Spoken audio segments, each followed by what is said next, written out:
KTN.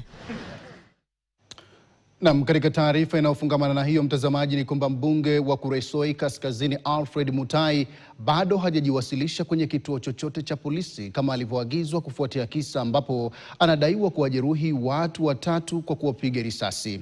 Hata hivyo, mbunge huyo amekanusha madai hayo akisema kwamba hakuwa na taarifa yoyote kuhusu matumizi ya bunduki. Juhudi za kumsaka mbunge huyo ziliwezeshwa polisi kuwakamata vijana 56 waliopatikana nyumbani kwa Mutai, ambao polisi wanawachunguza kubaini iwapo walishiriki hasia zilizoshuhudiwa wakati wa ufuasi wa Mutai na gavana wa Susan Kihika hapo jana.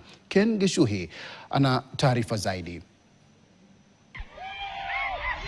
Zaidi ya saa 24 baada ya idara ya polisi kutoa agizo kwa mbunge wa Kuresoi Kaskazini Alfred Mutai kujisalimisha katika kituo chochote cha polisi, mbunge huyo bado yupo mafichoni. Kwa majina, mimi naitwa Mutai Alfred Kiprono. Mimi ndio mbunge wa Kuresoi Kaskazini. Mutai ambaye anahudumu muhula wake wa kwanza anadaiwa kuwapiga risasi wafuasi watatu wa gavana Kihika waliomzuia yeye na wafuasi wake kuhudhuria mkutano uliokuwa umeandaliwa na gavana Kihika eneo la Nyota siku ya Ijumaa. Hata hivyo, mbunge huyo amekanusha madai kuwa ni yeye binafsi aliyefyatua risasi hizo. Mimi sikuweza kushuhudia yale maneno ambayo imetembea kwa mitandao kwamba mimi kama kiongozi ati mimi ndio nimepiga mtu risasi. Hayo ni mageni kwangu. Nami pia hata naona kwa news kuna viongozi wenzangu wengine wananipigia simu saa wakinitusi kwa maneno ambayo sielewi. Kulingana na Mutai, gavana Kihika ndiye wa kulaumiwa kwa kusafirisha wafuasi kutoka maeneo mengine, ilhali mkutano huu uliwalenga wakazi wa Kuresoi Kaskazini. Mimi nimejaribu kuangalia wa vijana wote si vijana wa Kuresoi North. Wengi ni wageni ambao wamesafirishwa kutoka mbali sana. Wengine wanatoka upande ya Nakuru West. Hata mimi pia niko na uhuru wa kutembea kila kona ya constituency yangu. Madam Governor, wewe ni mama.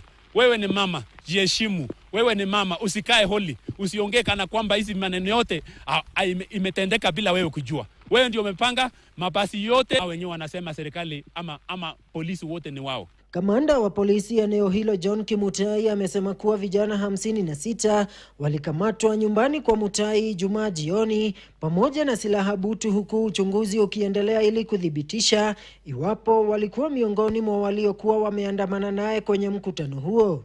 Hata hivyo, idara ya polisi haijatoa taarifa kuhusu hatma ya wafuasi wa gavana walionaswa kwenye kanda hii wakimvamia mbunge huyo na kusababisha uharibifu mkubwa wa magari yake.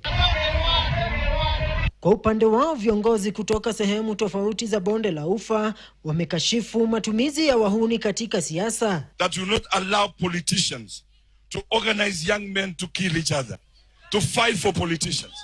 We want to organize for empowerment. We don't want to organize to disempower our youth through fires and coolism in this nation. I'm not saying that Mutai is 100%, but I want to say Mutai alichokoswa. Na ni kitu ilikuwa imepangwa.